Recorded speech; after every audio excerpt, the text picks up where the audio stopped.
سفارتی تعلقات جو باہمی احترام پر مبنی ہوتے ہیں، انہیں مضبوط کرنے کے لیے ہر ملک دیگر ممالک میں اپنے سفارت خانے اور قونصل خانے کھولتا ہے۔ جب سفارتی عملے کو بیرون ملک تعینات کیا جاتا ہے تو بالخصوص یہ تربیت دی جاتی ہے کہ when in Rome do as the Romans do، یعنی جیسا دیس ویسا بیس۔ اس کا ہرگز یہ مطلب نہیں کہ اپنے اقدار و روایات کو فراموش کر کے میزبان ملک کے سانچے میں ڈل جائیں، بلکہ کسی بھی قسم کی بد تہذیبی کے مرتکب نہ ہوں۔ مثال کے طور پر جب نئے تعینات ہونے والے سفیر اپنی اسناد سفارت پیش کرنے کے لیے سربراہ ریاست کی خدمت میں حاضر ہوتے ہیں تو ہر ملک اپنے مروجہ طریقہ کار کے مطابق تقریب کا انعقاد کرتا ہے۔ کہیں غیر ملکی سفیر اس جدید دور میں بھی بگھی پر بیٹھ کر آتے ہیں تو کہیں پروٹوکول مختلف ہوتا ہے۔ کئی ممالک میں یہ روایت ہے کہ غیر ملکی سفیر بادشاہ سلامت یا ملکہ کی خدمت میں کورنش بجا لاتے ہیں، کہیں مصافحہ کیا جاتا ہے، کہیں معانقہ کی روایت ہے تو عرب ممالک میں گال پر بوسہ دینے کو آداب مہمان نوازی میں شمار کیا جاتا ہے۔ ہر ملک کی اپنی روایات اور وہاں بسنے والے کے اپنے عقائد اور نظریات ہوتے ہیں۔ ممکن ہے کوئی سفیر موسیقی کو حرام سمجھتا ہے یا پھر کسی کے مذہبی عقیدے کے مطابق خواتین سے مصافحہ کرنا اور تصویر بنوانا غیر شرعی ہو، مگر اس ضمن میں سفارتکاری کا بنیادی اصول یہ ہے کہ جس کو وہ دین و دل عزیز اس کی گلی میں جائے کیوں۔ مطلب اگر آپ اپنے عقائد و نظریات میں اس قدر شدت پسند ہیں تو پھر سفارتی تعلقات رکھیں ہی نہ۔ میں نے آج تک کوئی ایک بھی ایسی خبر نہیں سنی کہ کسی ملک کے سفارتکار نے ہاتھ ملانے، گلے ملنے، بوسہ دینے یا ادب سے جھک کر اسناد سفارت پیش کرنے سے انکار کر دیا ہو کہ اس بات کی ان کے ہاں گنجائش نہیں۔ کبھی کسی سفارتکار نے ایسی بد تہذیبی کا مظاہرہ نہیں کیا کہ میزبان ملک کے قومی ترانے کا احترام نہ کیا ہو، مگر یہ انوکھی مثال ہمارے ہمسایہ ملک افغانستان کے پشاور میں قونصل جنرل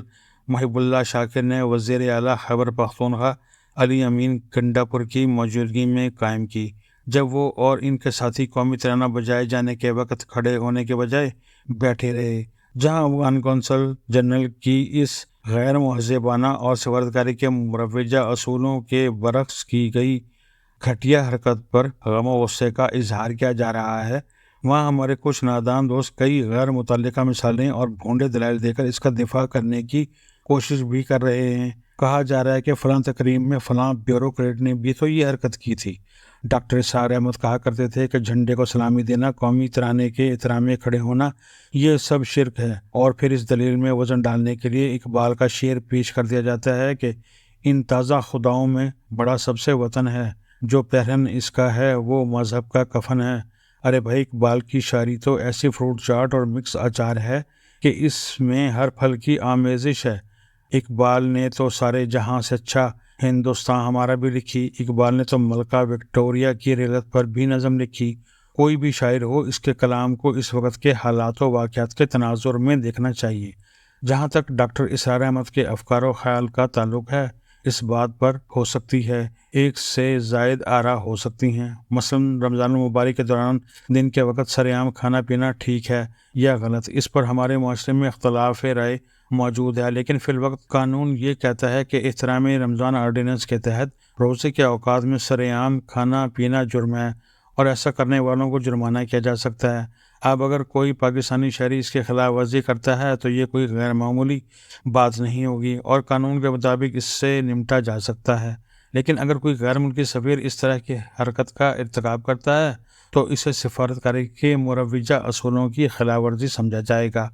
افغان قونصل جنرل کی طرف سے اس بات پر جو وضاحت کی گئی ہے وہ عذر گناہ بدتر از گناہ ہے والی بات ہے۔ چونکہ ترانے میں موسیقی تھی اس لیے صاحب کھڑے نہیں ہوئے، گویا تشریف رکھنے کا سبب یہ تھا کہ صاحب کان کے بجائے کسی اور جگہ سے سنتے ہیں اور بیٹھے رہنے سے موسیقی ان کی سماعتوں سے نہیں ٹکراتی۔ طالبان کے وفود جب بیرون ملک بالخصوص چین جاتے ہیں تو وہاں قومی ترانے کے احترام میں نہ صرف کھڑے ہوتے ہیں بلکہ وہ میوزک انہیں بہت بھاتا ہے۔ سچ تو یہ ہے کہ وزیر اعلیٰ خیبر پختونخوا علی امین گنڈاپور کے ذوف یا ڈھیل کے سبب اس طرح کی حرکت سرزد ہوئی اور ابھی تک ان کی طرف سے کسی قسم کی مذمت بھی نہیں کی گئی۔ دنیا بھر میں سفارتی تعلقات 1961 کے ویانا کنونشن کے تحت استوار کیے جاتے ہیں۔ ویانا کنونشن کے آرٹیکل 41-42 کے تحت غیر ملکی سفارتکار مقامی قوانینوں، تہذیب و ثقافت اور اقدار و روایات کا احترام کرنے کے پابند ہیں۔ اگر کوئی غیر ملکی سفارت خانہ محولہ بالا